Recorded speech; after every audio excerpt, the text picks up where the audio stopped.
The idea that Trump is there, he's supposed to, as part of NATO, he's supposed to be protecting Greenland, and then he's threatening to invade it. So if he did invade it, then he would have to start attacking himself by treaty. He's not a genius, is he, Trump? He's more of an autoimmune disease. That's basically what he is. The first president in history to declare war on themselves. Yes. Yeah, absolutely. Yeah. I thought it was. Starmer's answer there, though. So. The question was, did Donald Trump agree that the future of Greenland should only be decided by the people of Greenland? Keir Starmer didn't answer that question. And yet the question is obvious. The question is, no, he doesn't think that. And he said quite clearly, so he could have answered that question. So I was thinking, this is a bit weak. But then we got on to all that kind of sort of Agincourt, I will not yield stuff, which was actually quite impressive.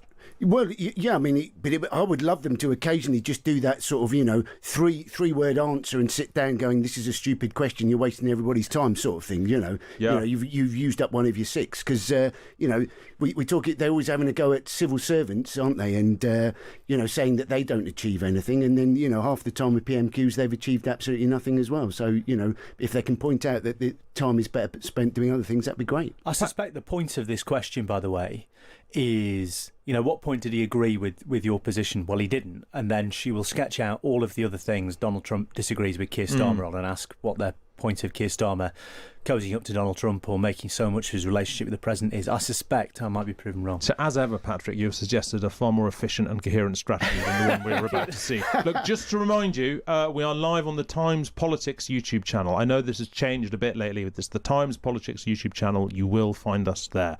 Let's get question 2. Mr. Speaker, I'm very glad to hear the Prime Minister say that. We all know that the people of Greenland do not want to be ruled by America. But does he agree that just as those in Greenland should decide their own future, so should the Chagosians?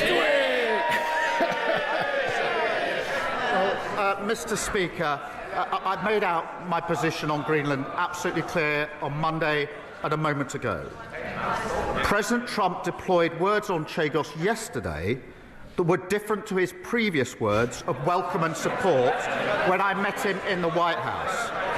He deployed those words yesterday for the express purpose of putting pressure on me and Britain in relation to my values and principles on the future of Greenland.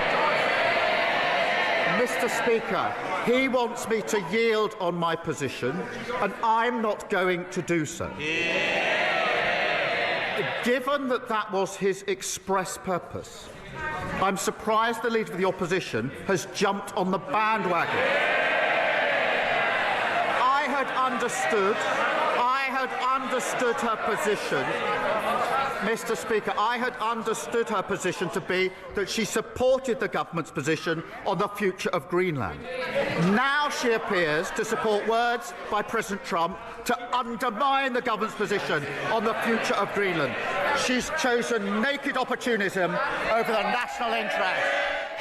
So, Andy, I'm not going to call you a liar. I'm just going to say you've deployed words that are different to your previous words. Yes, indeed. Well, I thought that was a decent answer from Starmer. And, I think in some ways she's walked a little bit into the trap there. But whether Chagos comes back to bite him in the bum, this idea that Trump may actually, if it does go to Mauritius, then Trump may try and buy it. And then we'll actually be renting off Trump something that we're renting so as Trump can use it. And that is not going to be a good look, is it? I love that Trump's attitude to geopolitics is like, he treats everything as a casino in Atlantic City he wants to buy, basically.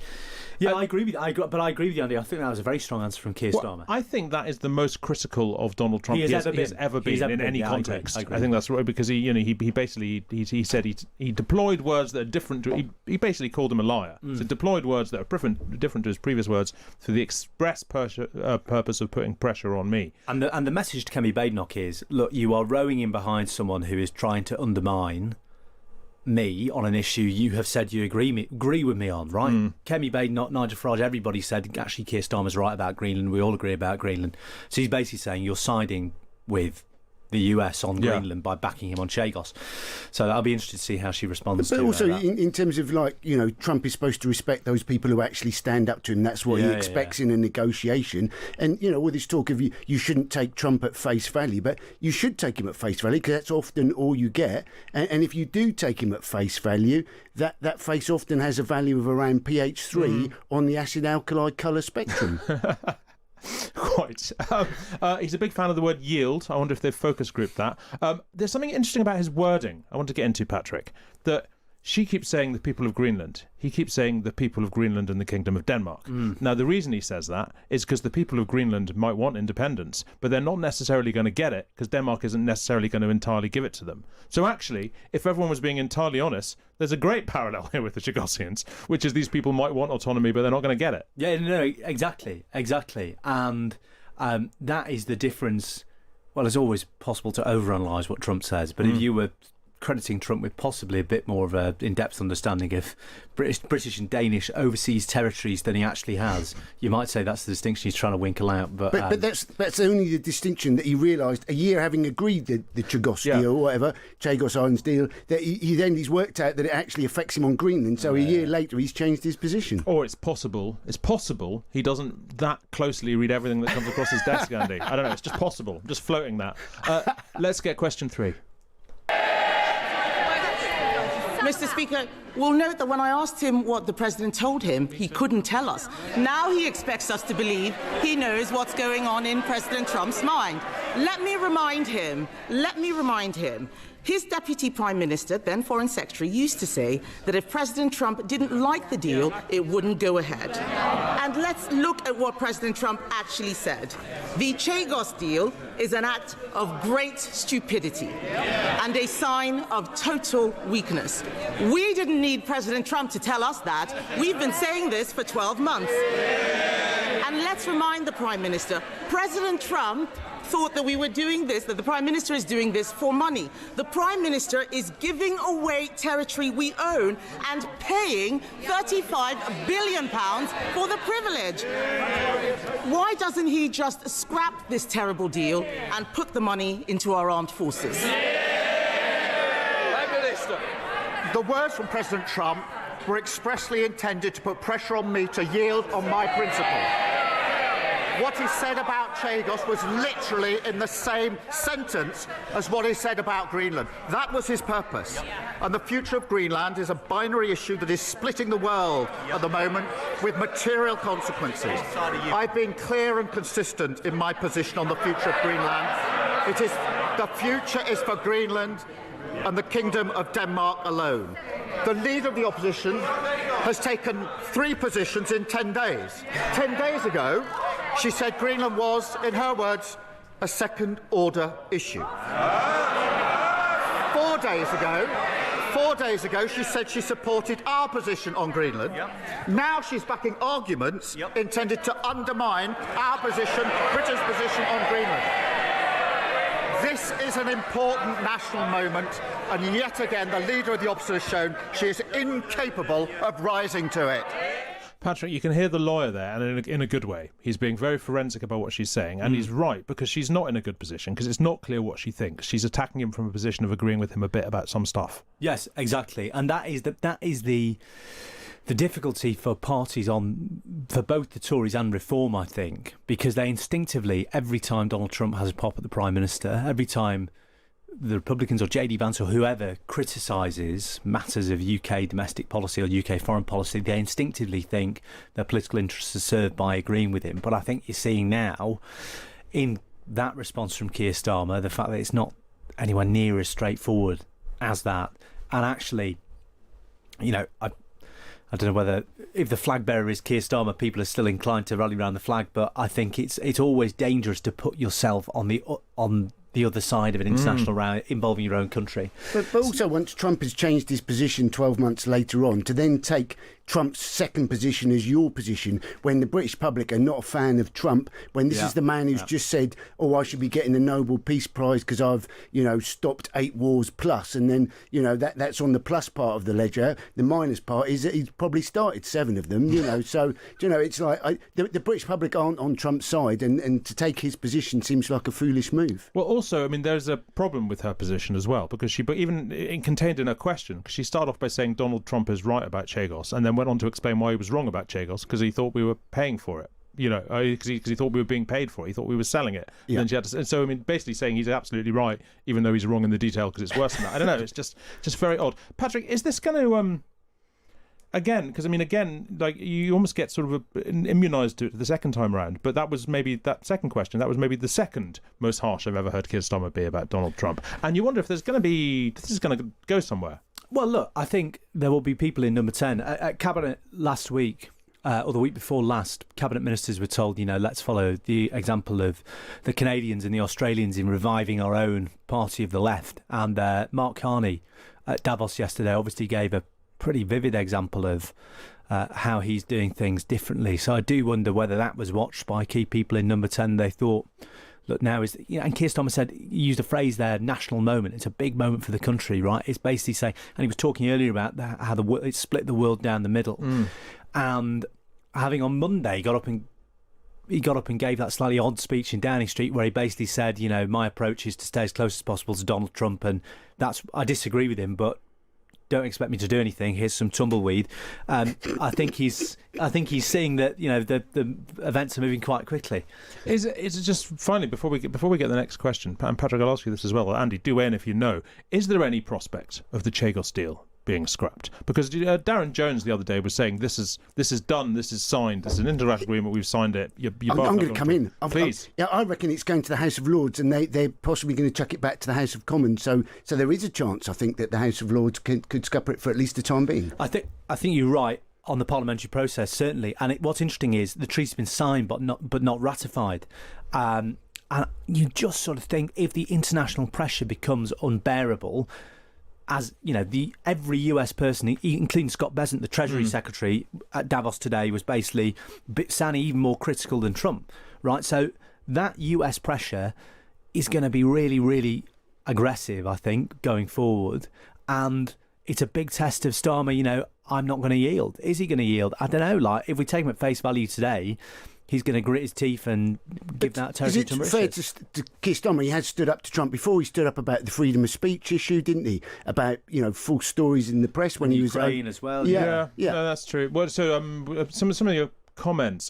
David's saying this is a very strong performance by the PM. Either we believe in rules and diplomacy, or we believe in bullying and aggression. Well, Ziggs just says he's avoiding the Chagos issue. My dog's called Zig. It's probably a different Zig. Well, he's probably still bitter about Zag. I should imagine that's what's happened there. So there's and then in the YouTube comments, lots of people. James saying the Tory position has been consistent on Chagos. Starmer is avoiding the question. He is avoiding the question. I think you're quite right, but he's got plenty of other things to say, so he minds that he's avoiding the question. Let's get question 4. I've already told him we agree on Greenland. I'm asking about the Chagos deal. That money, that £35 billion, should go to the armed forces. Mr. Speaker, the world is changing. We are in a very different place. The most dangerous international environment since the end of the Cold War. Last week, the head of the armed forces, not me, the head of the armed forces warned that our military faces a £28 billion shortfall. Is he right? Mr. Speaker, I'm proud we're spending more on defence than any time since the last Labour government. The Strategic Defence Review is back the biggest sustained increase in defence spending since the Cold War. That's £270 billion this Parliament, making defence an engine of growth. That is a stark contrast. Ben Wallace, the longest-serving Conservative Defence Secretary, openly admitted that under their watch our armed forces were hollowed out. Order. Mr. Bowitt and Mr. Cartledge, it is continuous week in, week out, and there's a couple over here who will also be going out for a cup of tea with you. Please, calm it down, or you know the consequence. Prime Minister. Mr. Speaker, they shout on a Wednesday and they defect on a Thursday. The loudest shouter used to be the former Shadow Justice. We should take a note of who's shouting most loudly this week.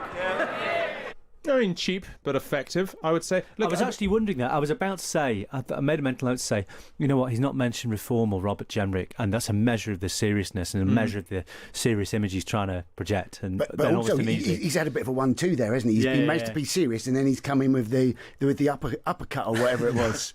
I mean, what's happening here, though, strategically, from Kemi Badenoch's point of view, she does think there's a chance that the Chagos deal gets scrapped, and she's going to claim it as a scalp if that happens, and perhaps rightly. Don't you think? Well, I mean, but also, I think people understand that it's not her victory. It'll be sort of in some ways the Trump interventions and great stupidity and stuff like that. So I don't think she'll necessarily get the credit that maybe she thinks she deserves on all fronts. Keith gets in touch. He says, "Why can't we take back the Chagos Islands, double the rent for Trump, and use that to negotiate with him?" It's pretty smart, Keith. But I mean, look, is there a chance? I mean, this would be if this deal does get scrapped. This would be a major coup for Kemi Badenoch. It would be, but I can't see this government, and it's so central to how Keir Starmer sees the world. And he'll listen to Mark Carney yesterday saying, the middle powers of the world need to recreate the rules-based order, and we have to play by the rules even if nobody else does, and that'll be our strength. I can't see it, but unless the US take yet more unilateral action. But also Trump's just in negotiating position for Trump. He's obviously happy with the original thing, so he'll backtrack on that, won't he? So Yeah, look, a message from Simon. He says, Hugo, has the Speaker ever actually sent out an MP for a cuppa? It's a fair point, Patrick. The Speaker keeps saying, what will happen if you cross me. What happens if they cross him? I think he often invites people to Speaker's house for a cup of tea and a telling off. Right. But I don't think he's ever... I can't remember the last time someone was actually kicked out of PMQs. Doesn't happen often, does it? No, it doesn't happen often. They do kick them out, but I would like to, because that's part of the reason that the public get turned off. They don't like all the yaboo shucks, do they? This whole idea of the sort of adversarial system is a good idea, and then, you don't, if you go and ask a question to a help desk, ask them a question, and then as you're getting the answer, have sort of 300 other people stand up behind and start booing them or whatever, Well, some help desks deserve it. Maybe they should be... the HMRC helpline does, after my experience with it yesterday, but anyway. If they misbehave at PMQs, maybe they should be sent to the Chagos Islands. That could be the punishment. Or maybe just have a little yellow card system. Get Lindsay Hoyle just to hold up a little yellow card, and then if they're, double offence... Two in the out. Yeah. 2 in the out, that could work. Question 5, please. Mr. Speaker, the Prime Minister wants to talk about defections. Let me tell him that when I had someone undermining my party, I sacked him. If he sacked... Mr. Speaker, if he sacked...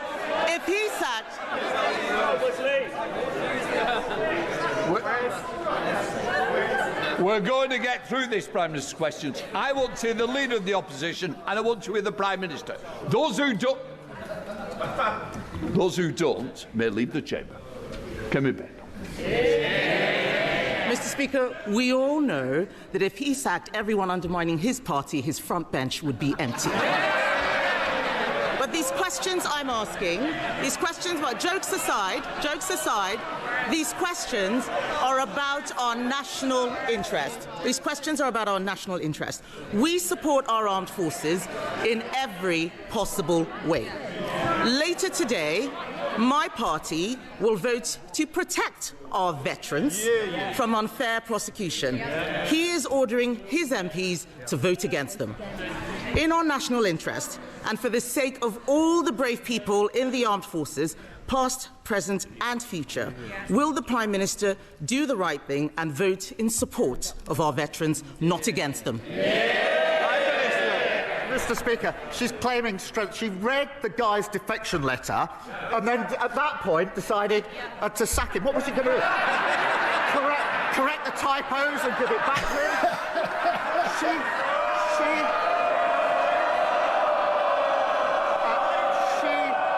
She should have sacked him when he made disgraceful comments about faces in Birmingham. And she failed to do so. And she smiles, saying it's a good thing she's cleared out, a good thing there's fewer Tory MPs. The rest of the country agrees with her completely in relation to that. On the question of veterans protection, under the last government, they passed legislation which was struck down, leaving our veterans utterly exposed. We're putting in place proper measures to protect them. Patrick, what's the veterans debate? The veterans debate, it's a very good question. It's about... it is controversial legislation about Northern Ireland. Right, sure. Yes, OK. And which it's to do with SAS soldiers not happy about it. Yes, yeah, exactly. Yeah, sure. Whether people should be prosecuted for historical allegations during the Troubles. Actually, it's been back and forth under numerous governments. Every party has taken every conceivable position, and the Tories are now back in the place where they're opposing legislation that was basically their own idea in the first place. But it's often the way with this government and this opposition. I thought that was a good line on Jenrick. You read the guy's defection letter and at that point decided to sack him. What else were you going to do? It was a rare example. I don't know what you think, Andy, as an expert, but it was a rare example of a Starmer joke that almost looked spontaneous and delivered with feeling. You know, it wasn't sort of like, I've come to the joke in my script. It had the, He's definitely got better, isn't he? Yeah, over the last 12 months, he's definitely that side of it has improved, and that was nice. And his backbenchers aren't necessarily a huge fan of him all the time, but they certainly enjoyed that one. Do we like the fact that they've pivoted on a sixpence from discussing, huge matters of national interest, global security, to Robert Jenrick? I mean, I'd imagine even Robert Jenrick would feel that's a tad absurd. Well, no, I'm sure he'd be enjoying the attention. But to be fair to them, the British public care very much about the Northern Ireland issues and the armed forces, and they care equally and possibly more so than an island, near the Maldives over in the Indian Ocean. So I think from the British public's point of view, they'll be very keen for them to discuss both issues. Yeah, but Jenrick. But that was an intro. That was an intro to this one. Yeah, no, that's fair. Question 6. Mr. Speaker, the Prime Minister wants to talk about leadership. Three of his own cabinet ministers told the Times on Saturday that he needed to learn from me. Order! I'll tell you now, I'm having no more. Do we understand each other? Thank you. Kemi, Badenoch. Thank you, Mr. Speaker. But back to the national interest. Instead of acting in it, Mr. Speaker, the Prime Minister just tries to get through the day. On the Chinese spy hub embassy, he's too weak. On Chagos, he's too weak. On funding for the armed forces, he's too weak. On protecting our veterans from prosecution, he's too weak. Yes. Mr. Speaker, I will support the Prime Minister when he does the right thing. But time after time, this Prime Minister has done the wrong thing for our country. Isn't the truth that he is too weak to stand up for our national interests? Prime Minister. Mr. Speaker, I've spent the week working with our NATO allies to protect our national security and ensure we have unity in NATO. That's a matter of national importance. She's utterly failed to rise to the occasion and show the solidarity she could have shown in this House. She spent the week trying to hold together what's left of the Tory party. And she says I should learn from her. She has no judgment. Only a week ago, she was saying in relation to Greenland, she shrugged and said it's some second-order issue. Terrible judgment. Then she flip-flopped with 3 different positions in 10 days on Greenland. She said Liz Truss's mini-budget was 100% right. She said last week she was 100% confident there'll be no more defections just before the latest defection. I'm beginning to think her judgment isn't 100% reliable. Patrick, let's go back to the start of the Times story she's talking about. That was the one basically saying that people were urging Keir Starmer to sack Wes Streeting. Yeah, that's Steve Swinford and I did that into Saturday. Very fun Friday we had pulling that one together, and the weekend of reaction from the rest of the cabinet was well worth having to do some serious work on a Friday afternoon. But actually, I think anybody who has shares in Wes Streeting may, after that PMQs, be a little bit worried about their future value, because that, I think, was the strongest PMQs Keir Starmer has possibly done in his entire premiership, and has shown, not told, the case for him, as a leader who is willing to, even in this case, stick up to Donald Trump and have a coherent thing to say about foreign affairs. Well, man, it's thanks to Kemi Badenoch that he put on a good performance, yes, because indeed, she put on a bad one. Because I mean, even there, she was when she's calling him too weak to stand up to a national interest. That's a difficult thing to do when he's making a point of disagreeing with Donald Trump and she's making a point of agreeing with him. Well, he's been there with all the world leaders all week, looking statesmanlike, and so but I think the Chagos Islands is a strong point for her. I think it was a reasonable thing to bring up. I think that trying to tie it in with Greenland was probably a mistake in the initial bit. Yeah, I completely agree. Yeah, because it just gives Starmer his strongest possible rebuttal throughout that. Whereas if she just asked individually about Chagos, because when I had that conversation with one of Keir Starmer's team yesterday, it just did not occur to me that you would ask about Greenland because everybody agrees on Greenland. Of course, he would have used the same lines, but I mean, he still would have said that he's only talking about Chagos to undermine me. But then Greenland. He's had to bring it up rather than her bring it up for that first question. Yeah, no, I think you're both absolutely right. Look, stick with us. That brings us to the end of the main exchanges from PMQs Unpacked. But up next, Stefan Boscher will come rushing in with the best of the rest from the Backbenchers. This is Hugo Rifkind here on Times Radio. This is Times Radio.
Backbenchers, best of the rest from PMQs, and we're joined by Stefan Boscher, the Times Politics newsletter editor. Hello, Stefan. Afternoon, how you doing? I'm all right. What have you got for us? So the first question we're going to hear is the second from Liberal Democrat leader Ed Davey, who's talking about defence spending. Of course, we're not arguing that, Mr. Speaker. We're arguing he follows France and Canada, our close allies. But here's one thing that we can agree on, Mr. Speaker, that the UK strengthens our defensive capabilities, like the Prime Minister said earlier. But, Mr. Speaker, the government is going far too slow in investing in our defensive industries. It hasn't even published the defence investment plan that was promised last autumn. And that delay is putting critical industries like helicopter manufacturing based in Yeovil at risk. Putin is waging a war in Europe. Trump is threatening to undermine NATO. We have to rearm fast. So why won't the Prime Minister just get on with buying great British helicopters made in the West Country? Prime Minister. Well, Mr. Speaker. That's about the cheer across the whole country. Mr. Speaker, we are increasing defence spend to the biggest spend since the last Labour government. We are doing that because of the decisions we took at the budget in relation to the money that's available. He wants more money on defence spending. He wants it faster. What did he do at the budget? Did he stand up and say, I support this? No, he voted against it, against the measures necessary to carry out the upgrade.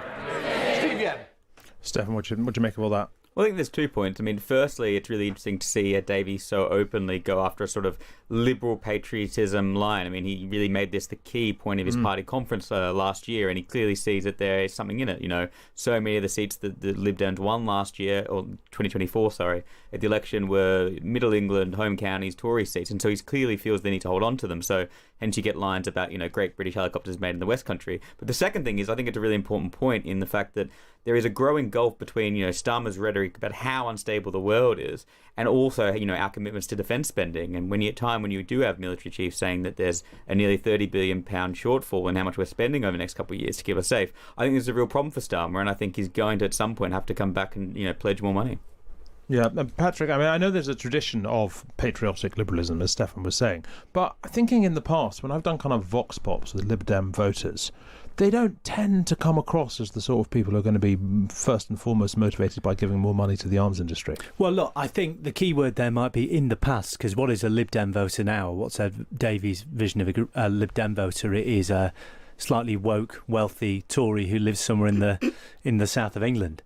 So I think, you know, the days of sandal-wearing old school Lib Dems is and sort of, you know, all-purpose, you know, down with this sort of thing, none of the above types is slightly over, I think. But also in reference to what Stefan said about Keir Starmer and the spending, the public know that he's upped it, and they know he's taken off the international aid budget. So he's already in a plus point with the British public on that. And when it comes to Ed Davey, there's nothing like trying to promote a bit of helicopters from Paddy Ashdown's old constituency in the Oval, is there? So, you know, there's a double thing going on there. Before we go to our next question, let's have a listen to this. It is the Speaker kicking out Richard Holden MP.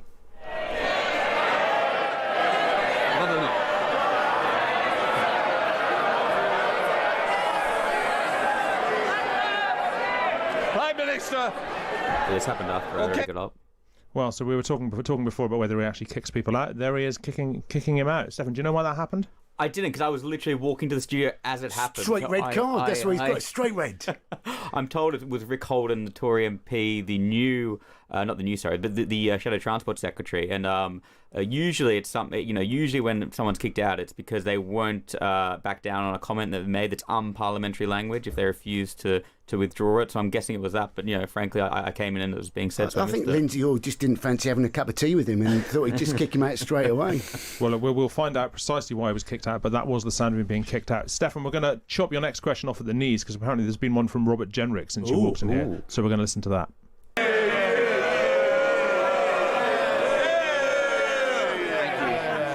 Mr. Speaker, one of the last meetings that I took as Shadow Justice Secretary was with the parents of Lenny Scott. Lenny Scott was an exceptionally brave prison officer. He uncovered corruption in his prison. He left the service, and years later he was hunted down and brutally murdered. Because he died after leaving active service, there was never any compensation paid to the children that he left behind. I know the Prime Minister would want to right this wrong. I wrote to the Justice Secretary privately after I discovered this, and I should say his parents never asked for any support. Would the Prime Minister correct this, ensure that this brave man's children have the support that they need as they grow up without the father that they deserved, and join me in thanking all the brave men and women who serve us in our prison service? Prime Minister. Well, I thank him for raising this, and I will make sure that it is looked into as a matter of urgency, given the circumstances he's set out. Fred Thomas. So that's a little bit awkward, given that he just called him a racist 10 minutes ago. Well, yeah, indeed. And I think that's a fascinating case study in what Robert Jenrick might be able to do for reform. Because you speak to any minister who's been shadowed by Robert Jenrick, they'll say, yeah, you know, he has this reputation for being good on social media or being a bit of a blowhard, but he's very good at the politics of opposition, which is picking issues, often those that are slightly in the weeds, or they're not, you know, when Robert Jenrick gets up there, you expect him to ask a big fireworks question denouncing the government on this or that, but he's asking about a discrete issue, and is it is a sort of, he's a campaigning opposition politician who is not afraid to get into the weeds of policy, and that I think is a really interesting first use of his pulpit as a Reform MP, right? Because Keir Starmer would have been expecting to make a joke there and launch into a monologue about how awful Reform were and make several more jokes about Robert Jenrick.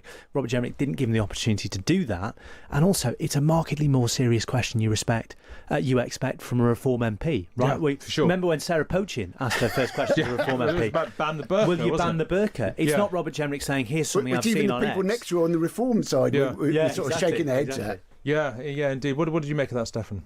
Yeah, no, I agree entirely. Completely took the sting out of out of the tail. I mean, I'm not sure if it was on the autopayer, but if Lindsay Hoyle picked him from bobbing, I think that's fantastic. Leading into the moment there and letting him ask the question. But I agree entirely with Patrick. I mean, one example of Jenrick doing this in opposition is he picked up a campaign about people's tools being stolen, and this is a real issue amongst tradesmen. It's a real issue in working class communities, especially for Keir Starmer as well. Because I don't know if you knew, but his dad was a toolmaker. Well, maybe he's He's nicking them so they need to make more tools.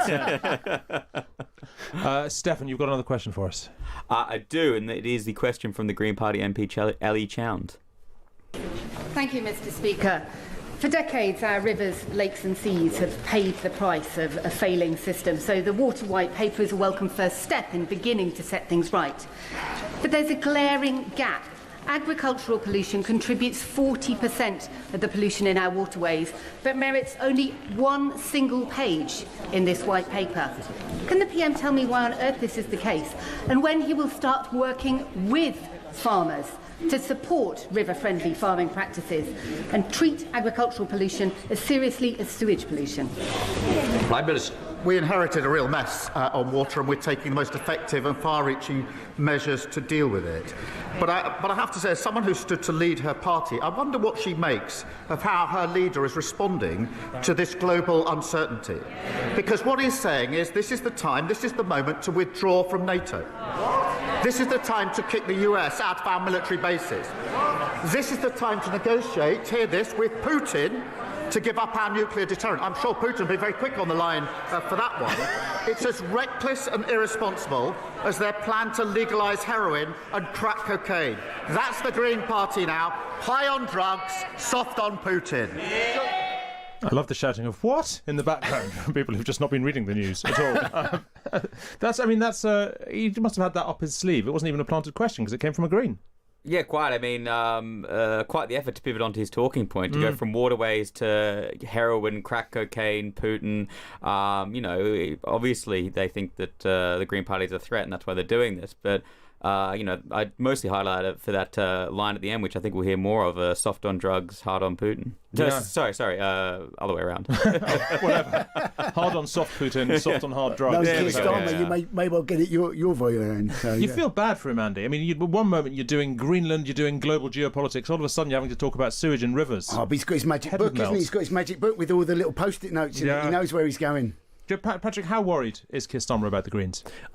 Look, certainly they're very worried about what the Greens might be able to do in London. I mean, I had a long conversation with a very senior person in Number 10 about this very subject this week. They think the more the public sees at Belansky, especially at length, the more he trips up. Now, if I were Keir Starmer, I wouldn't necessarily compare myself favourably to how other politicians perform in interviews. But that's their view. They reflectively think Zach Belansky isn't serious, and the more the public's seeing him, he has to trip up, right? That's basically the line. He'll trip up. But also, once you've recommended to a client that basically you can increase the size of their breasts by using the power of their unconscious mind. Once that's there, and he said, everybody's allowed a mistake, but he'll make another one, and then they'll just be able to each time throw up that past that he's got. Unless he gets them to look into his eyes and they just forget. Thank you very much indeed. That brings us to the end of PMQs Unpacked. Patrick Maguire, thanks very much indeed for being with us. Stefan Busher, thanks very much indeed for being with us as well. And of course, I know the Times Politics newsletter is going to be in people's inboxes pretty shortly. Andy Parsons is sticking with me because he's going to tell me about his tour. This is Hugo Rifkind here on Times Radio. Chloe Tilley and Callum MacDonald on Times Radio Breakfast with Visit Scotland. Discover Times Radio's essential weekend briefing, where intelligent conversation meets incisive analysis of all the big stories making the headlines. Exploring the wider news agenda with guests from across politics, business, the arts and more. Chloe Tilley and Callum MacDonald on Times Radio Breakfast. Saturday and Sunday mornings from 6 with Visit Scotland. Start your story in Scotland with visitscotland.com/winter.